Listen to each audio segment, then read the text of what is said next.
इस विश्लेषण की शुरुआत में हमने आपको बताया था कि बीजिंग की धरती से पश्चिम और खासकर अमेरिका विरोधी ब्लॉक ने अपनी ताकत और एकजुटता का प्रदर्शन किया। अब हम आपको इस प्रदर्शन का असर भी दिखाने जा रहे हैं, जो सीधे ट्रंप के दिमाग पर हुआ। इस प्रभाव को समझने के लिए आपको ट्रंप का एक सोशल मीडिया पोस्ट बेहद गौर से देखना चाहिए। इस पोस्ट में ट्रंप ने लिखा, आप सभी को मेरी शुभकामनाएं। हमारे खिलाफ जो साजिशें चल रही हैं उनका हमें भली भांति पता है। यहां वो जिन्हें शुभकामनाएं दे रहे थे, जिनपिंग, पुतिन और किम जोंग थे, उनके लिए ही ट्रंप ने लिखा था कि आप सभी को मेरी शुभकामनाएं। यह दरअसल ट्रंप का तंज था, गुस्सा था, आक्रोश था। बीजिंग में जिस तरह शक्ति का प्रदर्शन किया गया उससे ट्रंप का खफा होना लाजमी था।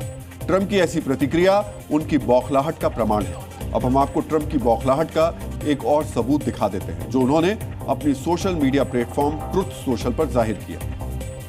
बीजिंग में परेड से पहले ट्रुथ सोशल पर ट्रंप ने लिखा था, बड़ा सवाल यह है कि राष्ट्रपति जिनपिंग अमेरिका की उस कुर्बानी का जिक्र अपने भाषण में करेंगे जिसके जरिए चीन को विदेशी आक्रांताओं से स्वतंत्रता मिली थी। चीन की आजादी के लिए हजारों अमेरिकी सैनिकों ने बलिदान दिया था। मुझे लगता है शी जिनपिंग के भाषण में अमेरिकी प्रयासों और कुर्बानी का जिक्र होगा। ट्रंप की इस कथित उम्मीद पर भी बीजिंग की मिलिट्री परेड में पानी फिर गया। शी जिनपिंग ने भाषण तो दिया, भाषण में चीन का जिक्र भी किया, लेकिन जो ट्रंप चाहते थे वो जिनपिंग के भाषण में कहीं भी सुनाई नहीं दिया। इस ट्रंप विरोधी परेड के दौरान जिनपिंग ने क्या कुछ कहा, यह आपको बेहद ध्यान से समझना चाहिए, ताकि आप वर्तमान जियोपॉलिटिक्स की दशा और दिशा को समझ पाएं। अपने भाषण में जिनपिंग ने कहा, आज मानवता एक बार फिर शांति और टकराव में से एक विकल्प चुनने को मजबूर है। चीन के लोग हमेशा की तरह न्याय संगत पक्ष का ही साथ देंगे। चीन एक महान देश है जिसने कभी भी किसी किस्म की दादागिरी के आगे सिर नहीं झुकाया।